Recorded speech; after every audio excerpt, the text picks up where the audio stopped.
When we bought the television network, it was right in the middle of the city. We took what we had, what came with it, the buildings, the property, we improved it, we operated there for several years, but we were praying for nearly 4 years to find the right place outside of the city. Suddenly, everything fell together and the right piece of property.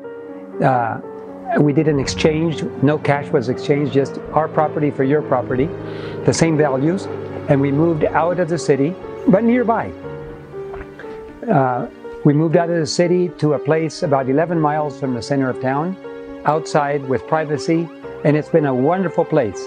But as the quarantine and the laws and the restrictions started coming about, we knew that someday we would need to move completely far away from the city, not just outside of the city where we've been living and working.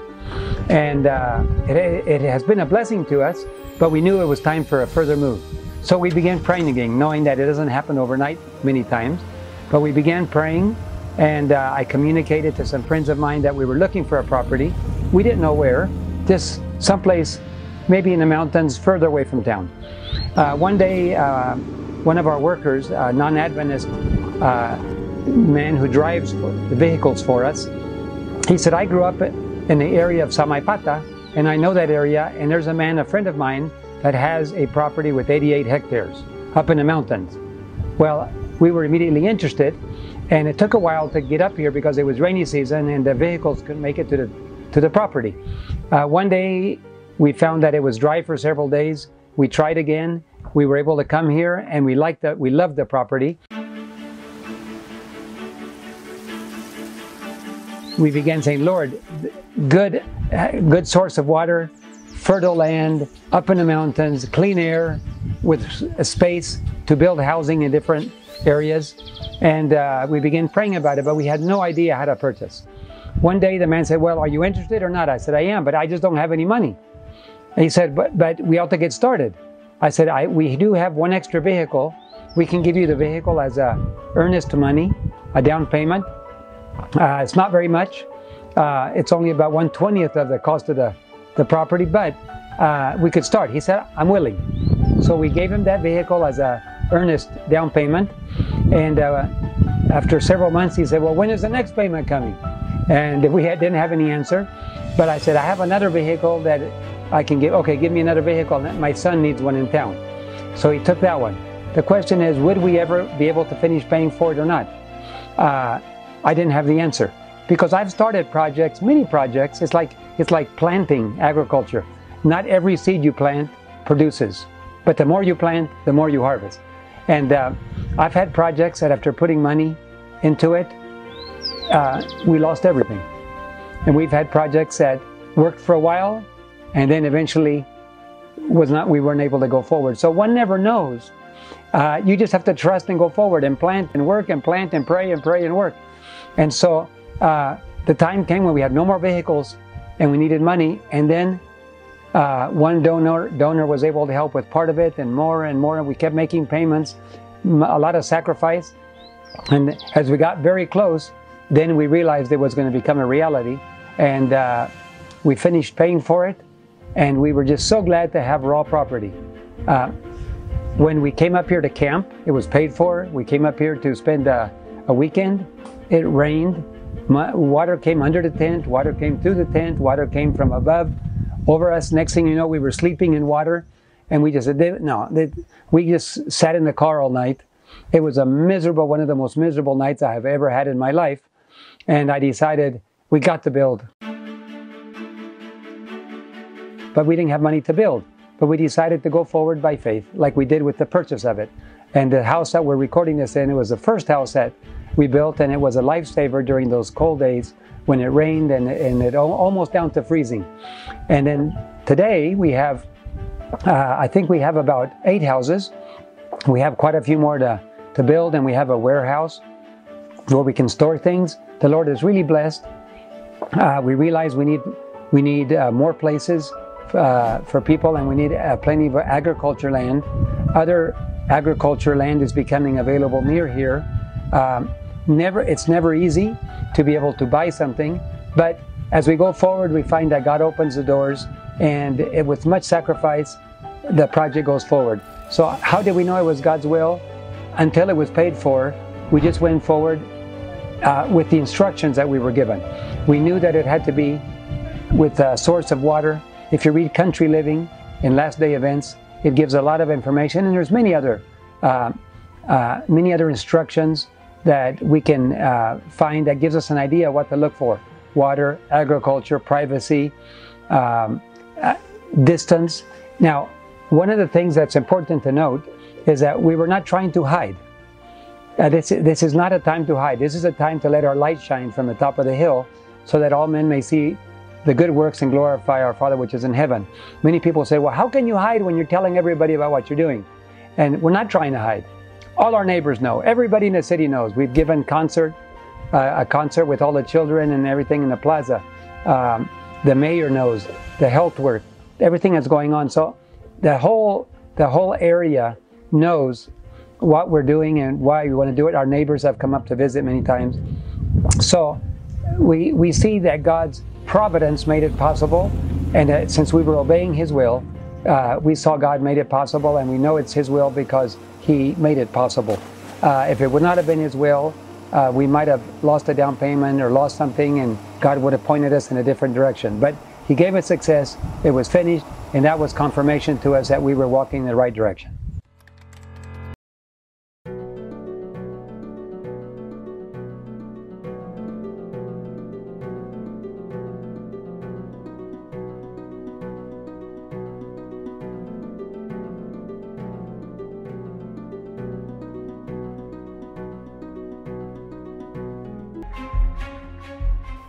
Some of the main challenges that we had initially were finances.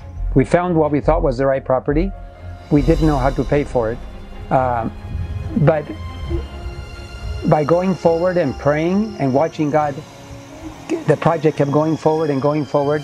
We came to the conclusion that God was opening those doors as we watched, and we watched for signs of God's approval and leading, and then eventually it was paid for.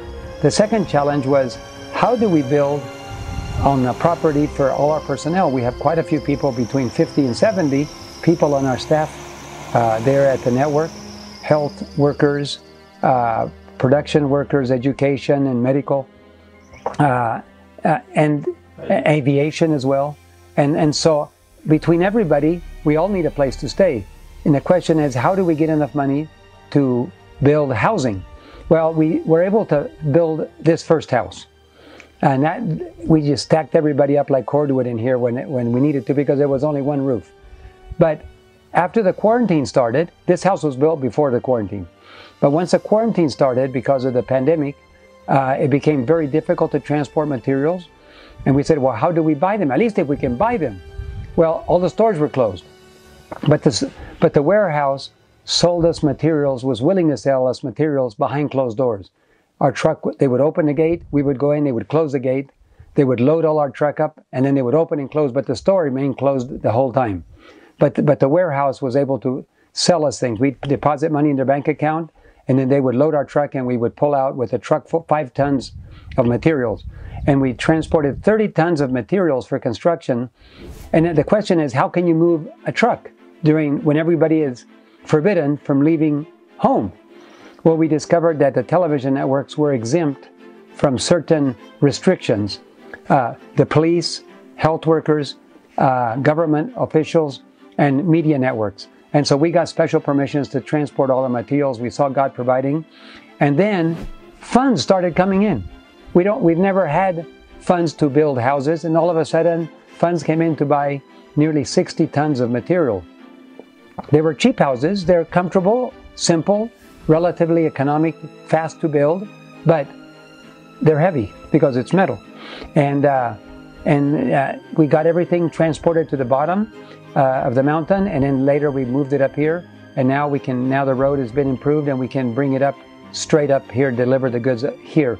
So the challenges were economic, the challenges were how to move the supplies, challenges were where to buy them when nothing is available to buy, and all of those were resolved by God. And we just see His hand opening doors and realize that there is a lot of people that are waiting for everything to come together before they obey God, before they make their move. And we realized for years now, first you make your move and then the doors open.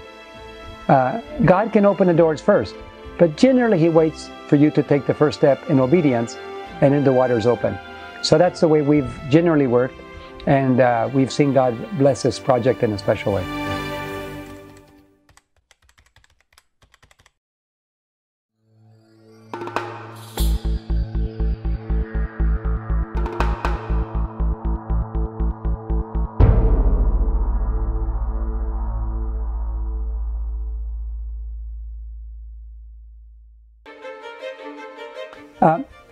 The purpose of country living has several facets. The first one is to raise your families in a safe and spiritually safe environment, where your children are raised in an environment where they're not at risk, they're not exposed to all the temptations in the city, they're not exposed to all the media and publications that the world publishes, where they can run freely, where they can play with sticks, dig holes, help to do agriculture, work in a simplicity where parents can point their children to what God is doing, to God's nature. That's the first purpose of living outside the city, and that's the reason that for over 150 years of the Advent message, Sister White, the Spirit of Prophecy, has been telling us that we should live outside the cities, not to escape from anything, just to have a safe environment. Now, should we work in the cities? Yes. The cities have millions of people that need to be reached. So we need to work in the cities, but live outside of the cities, nearby, but in places that are spiritually safe for our families. There's a second reason why we need to live in a country, besides being in a safe place. It's so we can keep working. In the cities, a quarantine's lock you in your own house becomes a prison. And so you need to be able to continue working. So here in this property, we have freedom to work all over the property, to travel, visit our neighbors. There is no quarantine out here in the mountains. It's only in the cities where you can't move around. But here we can work all day long outside, we can visit our neighbors, we can transport food, we can pick up food, we can raise our own. And so definitely one reason for the living in the cities is not to hide. This is not the time to hide. The loud cry is about to begin. And the loud cry is going to flood the earth like waters cover the sea. And it's time for us to be seen, to share, to be positioned where we can continue working when others cannot work. There are two, in healthcare, as a registered nurse, there's two types of people. There's patients and there's caregivers. If you're a patient, you cannot help anybody. You have to be helped. But if you're a caregiver, you can help other people. We want to be positioned in a country where we can be a caregiver. We have a place to stay, we have food, we have freedom, and we can help our neighbors, we can share, we can broadcast from right here. Recently we had high-speed internet put in so that we can reach the satellite from here, and we can do productions live from this place. It took several microwave links around the mountains to get here, but today, this morning, we were able to test everything. It's running well. We broadcast from here before. It means that we can continue broadcasting to the world as long as God allows us to, even from this location.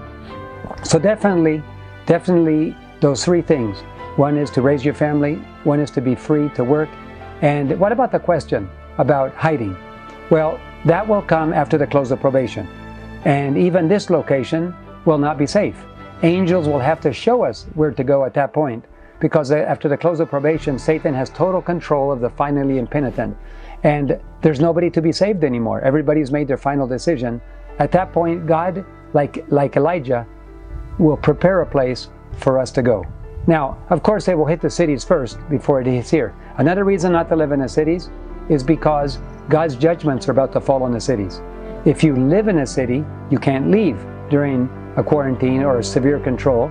The vaccine is coming and you won't be able to move if you don't have a vaccine. Samson lived among the heathen. He violated God's law. He paid the consequences, but God will save him because he confessed his sins and God gave him back his strength. But he still died with the Philistines. We don't want to die with the Philistines. We want to continue working to save. And so living outside the cities, when the judgments of God fall on the cities, those that are living outside will be protected. But the time to hide will come. After the close of probation, not now. This is not hiding time.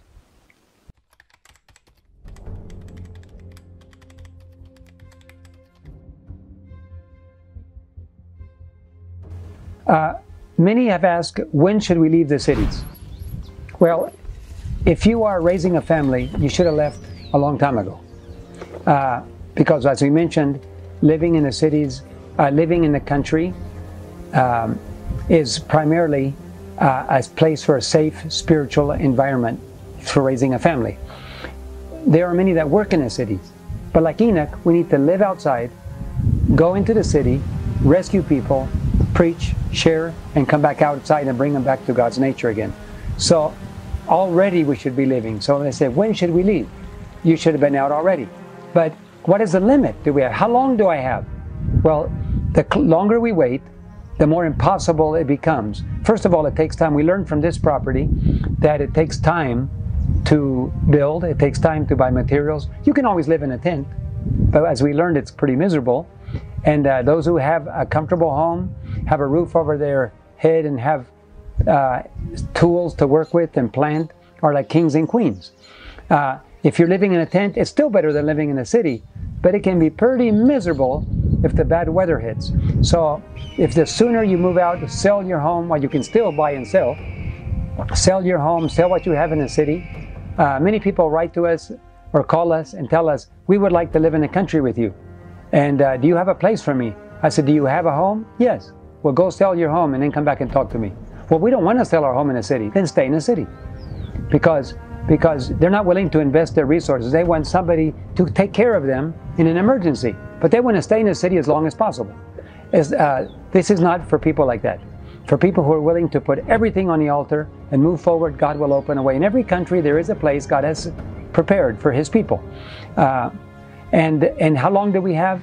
Well, here in Bolivia, and probably similar situation in many other countries, we only have about 3 more months before the vaccine becomes required. Once the vaccine becomes required, you will have to have a vaccine certificate or passport to be able to travel. So if you stay in the cities until that time, even if you want to leave, you can't. And so the question is, how long? Months. Every country is different. Some countries already require it, and other countries are about to require. So it varies from country to country how much time we have. But one thing for sure, if you don't comply with the vaccine requirements, most people will not be able to go to the grocery store, go to the bank, travel. Pilots won't be able to exercise their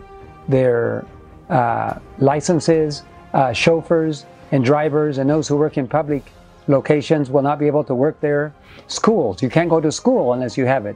All students will be required to have the vaccine to go to a public location where all the students are there. And so it's time to start thinking months away. By the time this video, somebody might see this video, it might be already too late. But I know that God loves people, and the reason He's brought us, we thought that late last year was going to be the last opportunity, but God is merciful. He gives us a little bit more time and a little bit more time so that people will wake up and do it. But once you make up your mind that you're not going to go out of the city, you're going to stay there no matter what, then there's nothing that God can do. But God is gracious to us to give us a little bit more time so that we can get ready and we can make the move for those that want to.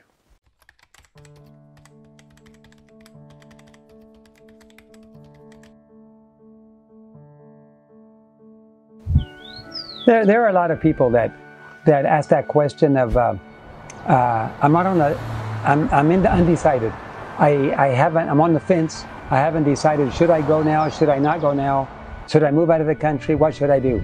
Well, as we get closer and closer, the evidence becomes greater and greater that things in the city are not going well.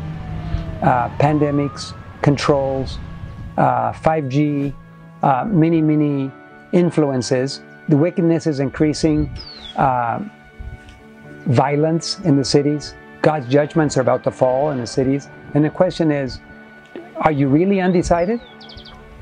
Do you really need more evidence before you make your decision? I know of many cases where people who owned a property are now building building on their property, simple houses, agriculture, and so on, and they know, they can see what's happening.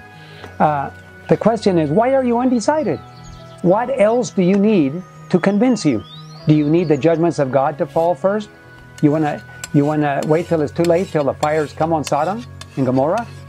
Or do you want to wait until it's impossible to leave the cities? Do you want to wait until a vaccine becomes required and then you cannot leave unless you have a vaccine? What are God's people waiting on?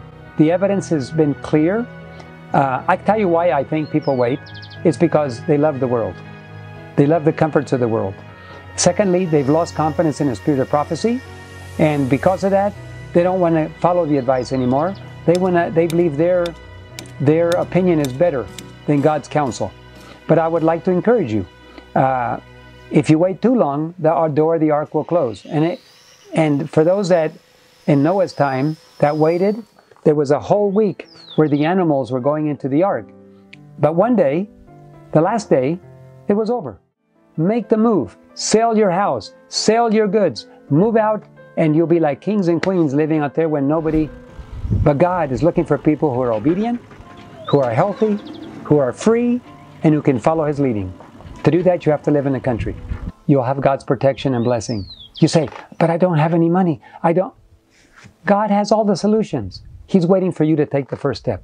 If you take the first step, God will show you an open door, and He will make it possible, even for the weakest of the people, the weakest person, an elderly person, older people, or don't have a single mother with children. You say, but I can't. If you make the decision to go forward, you will watch God open the doors for you. That was our experience with this property. And you can say, but Uncle David, you had resources. We didn't have any resources at all for this project. But we made the decision to obey. If you do that, you will find that God will bless you also, and He will show you the way. God already has a place for you, by the way. He already has prepared a place for you. As you move forward, He will show you where that place is. So don't be discouraged. Just trust the Lord. Lord God Almighty, He has the answer. He's your Creator. He's your Redeemer. He loves you with an infinite love, and He's already made a place for you. The question is, will you obey? If you will, and if you make the decision, get off the fence and start moving, God will show you where that place is. God bless you, and I hope to share with you in the loud cry very soon. I am praying that I will be one of those that God will anoint with His Holy Spirit and prepare me, and I pray that same for you. God bless.